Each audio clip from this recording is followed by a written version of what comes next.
everyone. Thanks all for coming. My name's Danielle. I am the assistant director up at Oceanside Museum of Art, where I welcome everyone to come visit sometime. And I'm so excited to be here tonight. I want to thank Alessandra for this wonderful opportunity to guest curate the show.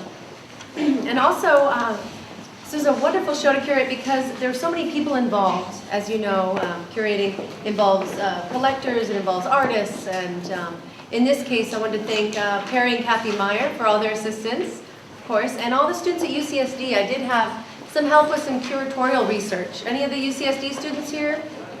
No? Okay. Oh well. So I wanted to start off with Romero's photograph. Did you guys see his photograph? So there's a little biography over there in the corner, and if you haven't had the chance to read it, he is from Mexico City, and he couldn't be here tonight, unfortunately. And I don't think he'd give a very good tour because he speaks Spanish. He doesn't speak English, so it might have been a little tough for you guys to understand.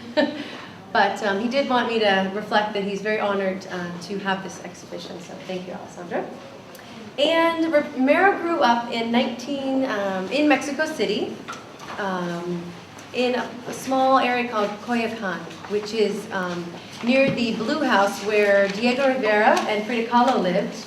You all may be familiar with them. And you'll see some references to their work later in the show. So he grew up there and was surrounded by a family of artists. His father is an architect and actually studied with Diego Rivera. And his mother studied art history. His brothers are both architects. And his sister studied film. So he grew up in a very artistic family, which I think has a lot to do with his life. And you'll see in the photograph over there, he's in his studio. And just to give you guys a little background about him, he has a huge collection of comic books, as you can see from some of the imagery in his work, and vintage toys, and superhero characters. So all of this memorabilia that he collects, he utilizes in his paintings, as you can see from a lot of the iconography in his work. So he received a classical education at the National School of Painting, Printmaking, and Sculpture called La Esmeralda in Mexico City. And he did represent Mexico in the Emerging Artists in an exhibition in Paris that he did in 1998. And also studied in New York City for a bit. But he never learned the language. Instead, he liked to kind of read the visual world around him. And you can see he likes to incorporate a lot of graffiti and street art. He kind of defaces a lot of his work. So I'll talk about the process a little bit later. And he finds a lot of inspiration from the world around him, as you can see. A lot of his work stems from his interest in the TV programs that he watched in the 60s and 70s, and the comic books he read, you know, Batman and Robin, and Lost in Space. You may have seen that television show back in the day. And he's also really interested in art history. A lot of his works parody art historical pieces. Like that piece over there is a painting of Diego Rivera's Sunday in Alameda Park, which I'll discuss a little bit later. So his process involves kind of a representational image in the background. So he's parodying something that he's already seen, and then works from there and works off of that. He's also interested in science and literature and film and, of course, pop culture. And he has a really interesting way of blending Mexican culture, American culture, and European culture in his work, which you can see through the visual icons in his work. And in the 1980s, when Romero developed his style, there was really kind of a cultural divide between highbrow and lowbrow art. You may know that lowbrow art is the art of comic books, graffiti, street art, pop culture. And highbrow art is more fine art, indicative of a Monet or a Picasso. So as you may know, though, that cultural divide has really vanished with the growth of pop art, appropriation, and assemblage, and graffiti. So he's really merging the past with the present in his work as a kind of mirror of contemporary culture. So you'll see a lot of references to contemporary culture, pop culture in his work. And he really breaks the traditions, the art historical canons in his work. And he's not really, he doesn't really fit in one category. He's not representational. He's not just pop art. I like to call his style kind of a highbrow vandalism style, which is a really interesting merging of the two. And the first piece I want to talk about is the Malas Amistades. Did you all see that one over there with the pigs dressed as bees, which is kind of an interesting, humorous piece. A lot of his work has, as you can see, very, very funny, kind of tongue-in-cheek to a lot of his work. And the characters sitting around the table all appear to be friends, don't they? Or do they? His work is very complex. And the character that we can recognize on the left-hand side with the glasses, do y'all see him? So that is Jean-Paul Sartre, French existentialist philosopher. And the presence of Sartre really reflects Romero's interest in his philosophies, and which are very complex. And I could go on about them, but I might lose you all. So we'll keep going. I think what's interesting about it is how some of Sartre's theories are reflected in the message that Romero's trying to say here, in that he's used the pigs here, dressed as bees, to parody how people that might act like your friends really aren't your friends, and that they'll sting you in the back any chance they get. So these pigs are pretending to be bees, just as a friend of yours might be pretending to be your friend, but in order to get ahead, they would sting you, and just to get ahead in life. So kind of an interesting play on imagery and messages in that one. And then moving from flying pigs into the Amazing Animals series. Did you guys see these three pieces here? Kind of fun collection of work.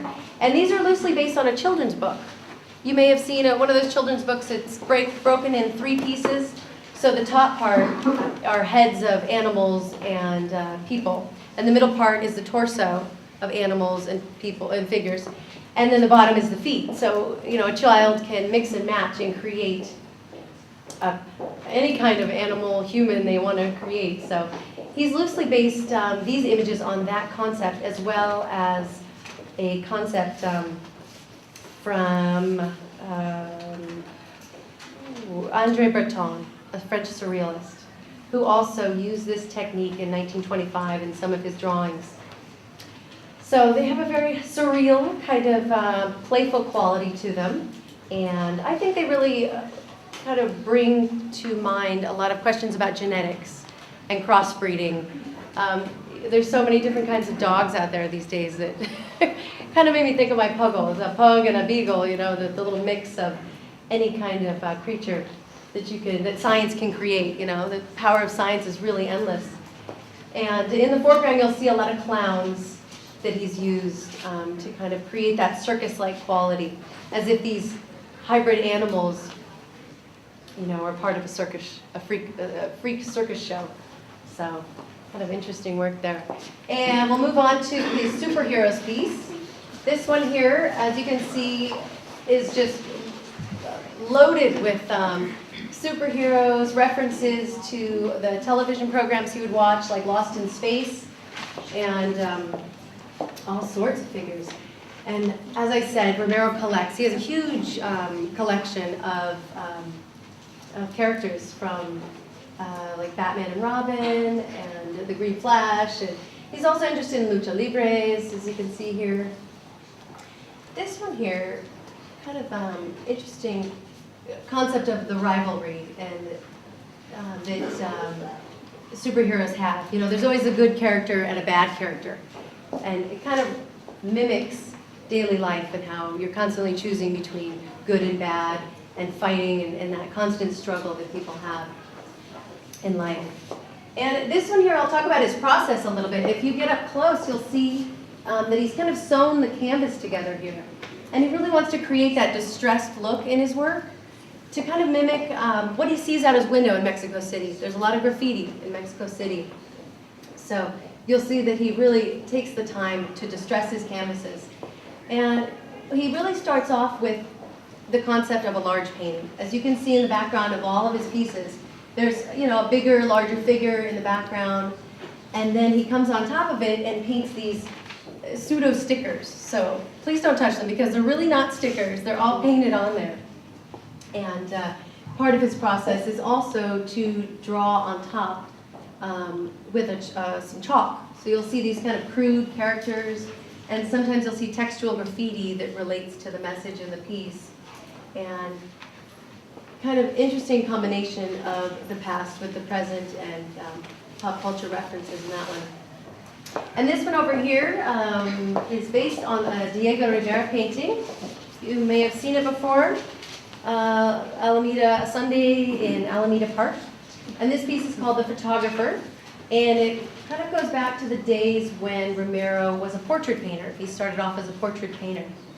And when he was out and about, he saw this photographer taking photographs of a family in front of this Diego Rivera painting, which is in the Prado in Mexico City. And it got Romero thinking about how often artists parody other artists. They mimic them, they copy them constantly in their work. And so that had a big influence on Romero, because as you can see, he's borrowing a lot of his images from other artists or from pop culture. And that's the foundation of his style. So at the core of this one is really the importance of family and cultural history. Some of the characters in here, you see Jose Posada right here. Some of you may know him for popularizing the image of the calaveras or the skeleton in his political cartoons in the early 1900s. Also, you see Frida Kahlo here, holding the Chinese philosophy symbol yin and yang, which also relates back to pre-Columbian mythology. And so this nondescriptive family juxtaposed with the historical painting is really kind of an homage to Mexican culture, identity, and history, and how, you know, people should be proud of their history and where they come from. And the next piece is also based on a famous painting by Harmonious Bosch. You all may be familiar with his work. This is a really fun one that's kind of a spoof on psychoanalysis. And the painting is based on a piece by Bosch called The Extraction of the Stone Madness, which is really interesting. In the 1400s, there was this theory that you could have this stone taken out of your forehead and it would stop you from being stupid. But thankfully, it was really only something that, it was a myth. You know, it didn't really happen. So Freud, as you all know, is the father of psychoanalysis. You see Freud here in the white coat there with this apparatus that's supposed to be helping him analyze this person's dreams and help him read the dreams. And this character here is Alfred Hitchcock, who is known for his films that involve psychoanalytic themes. And you see he has a book on his head here, and that also references back to the Bosch painting, where a nun was wearing a book on her head. And back in the 1400s, people would wear amulets that looked like books. And these amulets would hope to instill on those people the knowledge of that book that they wore. So here, Hitchcock, I believe, is wearing a book about science on his head to maybe help to instill him with the knowledge of science so he can help Freud analyze this person's dreams. But it's really kind of a spoof on psychoanalysis because, as you may know, psychoanalysis has been called a pseudoscience because there's really no way to quantify, you know, how to read someone's dreams, and there's really no empirical evidence, and it doesn't really adhere to a scientific methodology. So you can see, very humorously, he's poking fun at psychoanalysis and kind of spoofing it. And this piece over here, we'll talk about 3 more pieces. This one here is called Siamese Twins, and Romero is a big fan of the circus. He was just so thrilled when the circus came to Mexico City, and he would go all the time and loved how the circus kind of combined magic and fantasy to him, and that just really, you know, spurred a lot in his imagination. For him, this also represents the concept of an unbreakable couple. You can see the Batman and Robin iconography in this one. And to him, you know, Batman really wouldn't be Batman without Robin. Kind of like Tom and Jerry, you know, that unbreakable couple that if you lose one, you lose them both. So that one has a lot of reminders about the circus and the concept of the unbreakable couple for him. And this piece over here is based on his friend Porky, that was a wrestler, kind of a folk hero in Mexico City. Porky was Romero's friend, and he was also a butcher. So Romero and his friends would call Porky the Butcher. And this piece obviously relates to Porky's name, because of Porky Pig. But the symbols of the pig also represent how, you know, prevalent the pig is in Mexican culture, and that's what Porky would, you know, cut up as a butcher. That was the most dominant type of meat that he would cut up. So kind of an homage to his friend Porky, who doesn't wrestle anymore, unfortunately. But he was known for being very vicious in the ring. And then the last few pieces, you can see there's a series of 4 lithographs in the show. And these all relate to the history of progressive jazz. There's a lot of characters in the images, such as Duke Ellington, you all might know his name, and Buddy Bolden, and Al Ritmo. So there's a lot of characters in the pieces that tell the history and represent jazz and how important jazz is to music today. And Romero is a huge fan of jazz, so he wanted to do a series that you know, helped him research the history of jazz and using a photorealistic style to represent those characters in his work. And I want you all to remind you to look in the corner back there, behind those walls. There are a couple more pieces of the drawing class. Any of you drawing class in here tonight? But they had the chance to kind of deface a couple reproductions of Romero's famous paintings. So it's really interesting how the drawing class has kind of taken this style and really made it their own in their pieces around the corner there. So were there any questions tonight? Yes, did you have a question? Yeah, are these paintings part of a collection? Are they all part of an ownership, or are they still part of a gallery to sell them eventually? They're part of the gallery. Okay. And they are part of the 20th Century Parade collection. All the paintings are that were done. So they're part of the collection. Yeah, a series. And in terms of the paint, a lot of the paint looks aged. What's the process for aging the paint and looking at not only stitchery to make it look like it's stressed, but the painting quality has a lot of wear to it. How does he do that? Artificially, or does it That's age? a good question. No, he does a lot of layering with his work. And he didn't specifically tell me how he gets that process. But, you know, I would assume... Sanding? Yeah, sanding, exactly. Okay. And scratching over it. He does. Some of the pieces actually do have scratching into them, so he's used a drawing tool to really carve into the canvas. Sometimes the Basquiat moves. It does. You know? I totally relate to that Basquiat comment. So my question is related to his question. How does he get it to look so dry? This looks like water-based tempera. Yes, no This shine. does not look like oil paint. Right. Well, There's no gloss. very illustrative. You know, he's very influenced by comic books. So sometimes you see those black- comic book, blackness, yes. very much so. The characters kind of remind me of the comic book, the illustrative style. But does he put out the oil paint and let it... How does he get the pigment to come out looking that dry? How does he mix his paint to get that quality? Do you know? That's a good question. No, I did not. I'll see have to that. ask. I'm a painter, and when you use a lot of turpentine, it flattens it out Yeah, that's completely. true. Like Alex Katz does the same thing, but he still adds binders to keep the integrity, because if too much turpentine compromises the pigment. They probably can't That's hear. well, they're missing someone of it. But anyway, that's how they do it. It's a good question. Yeah, Yeah. I have a different question about over here. Uh-huh. So you know the painting that you said was about psychoanalysis? Yes. So, Did you see something else in it? well, yeah, I'm sure it's related to what you were saying. Are those the little figures from his childhood, his actual influences of this guy who's being psychoanalyzed? Because this is out of his time. Those are his Exactly. little icons of his brain in the modern world, Right. which leads to whatever those guys are trying to do, I thought. Exactly. Possibly. That's a good And interpretation. that, yeah. Right.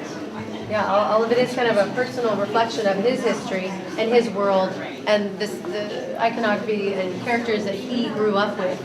So that's why he's kind of using them in his work. Is the paint all oil or is it also acrylic in there? Because when I look at the stickers, it just kind of, I'm wondering if you almost like used a gloss to mix it with the paint or what exactly, The paint. yeah, if it's just all oil-based. It's all oil-based paint. Oh my goodness. Yeah, it is all oil-based paint. Well, thank you all for coming. If you have any other questions, I am available, okay? Have a good night.